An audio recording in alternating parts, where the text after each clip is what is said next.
Okay, we've officially had the bus for 1 whole week. Uno. So, and we've gotten a lot done.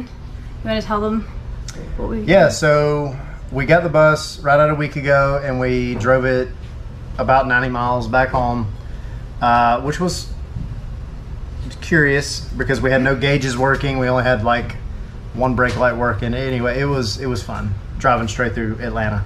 So we got it home. We got it finagled into our backyard, which was a process in itself.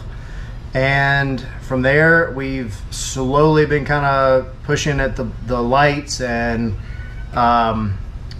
getting the floor, all the rubber ripped up, and we've got all that done.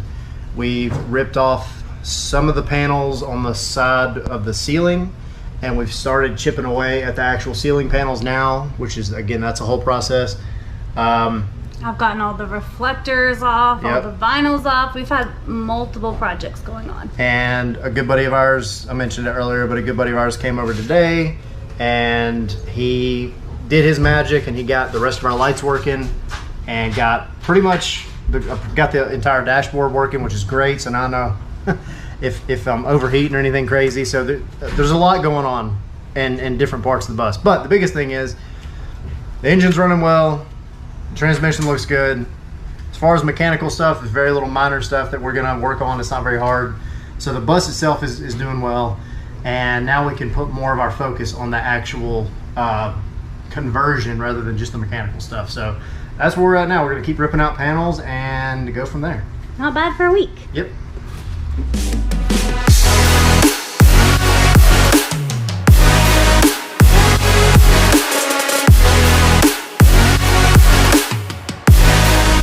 So before we say anything about taking these panels out of the roof, there are easier ways to do this. So if you have access to a Hammer chisel. yes, a hammer chisel or pneumatic chisel, whatever you want to call it, air chisel. Air chisel, yeah. Air chisel.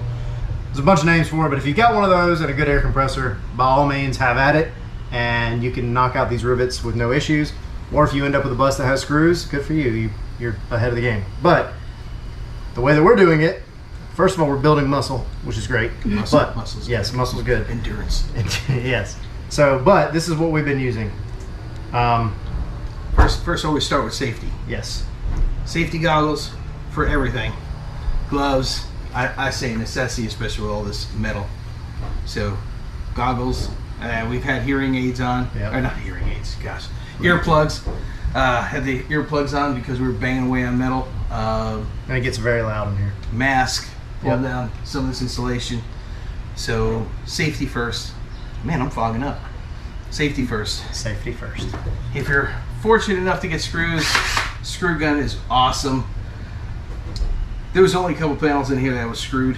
Everything else was riveted. I think there's something like 4,000, 6,000 rivets. So what we're using is took it all. You want to center punch every rivet, all 6,000 of them. Center punch every rivet. Get that center stem out. Then you'll come back with a pry bar, or if you have that air chisel, that works great. So using I'm using an awl, or I have also a hammer set, or nail set. Sorry, nail set, not hammer set, nail set. That works just as good. So whichever one you want to use, something pointy. Stick to the center. And then you just go to town. Yes. And Crowbars, mallets, pry bars. hammer away, which you've definitely seen in some of these videos. Yeah. We're banging away at them, and you know, if you watch videos online, people will say, "What are you doing? This is the craziest thing in the world." Yes, there are easier ways, but it's not as bad as everybody has made it sound. No. So it's not fun by any means, but we were thinking this was going to be like a day per panel, and it's not anything like that. Like you get in a groove and you go to town on it, and they pop out, and you're good to go. So Yeah, we're about 2 partial days in.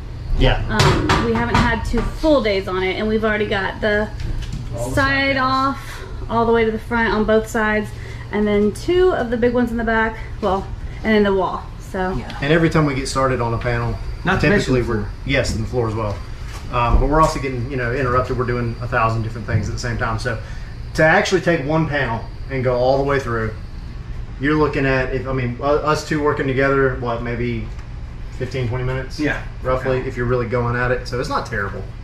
So don't let anybody scare you away from the rivets. Yeah.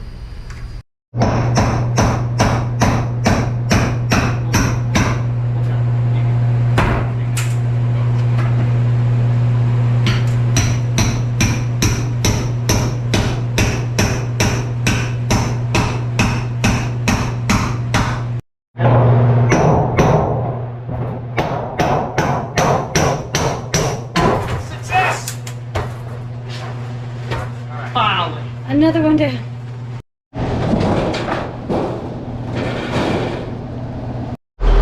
So, one of our buddies came out today and saved our lives with this dash.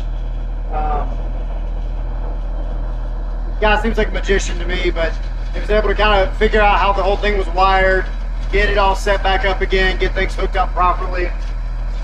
The gauges are working, our lights are working properly now, so that is like a huge load off of our backs. It's such a relief to be able to not have to worry about that anymore. So now we can more or less turn our attention just to actually the Skoolie part. So it's just nice to not have to worry about this anymore.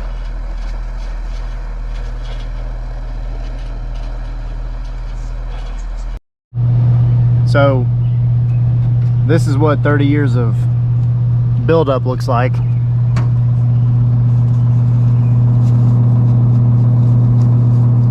With all of this on the floor that we've already blown out, and some of it's in the vacuum, and just a lot of junk that needed to be cleaned. So it's definitely probably an overlooked portion that when you buy a bus, it might be worth just opening up the little hatch that's inside on the floor, going in there and kind of scraping some of this stuff off.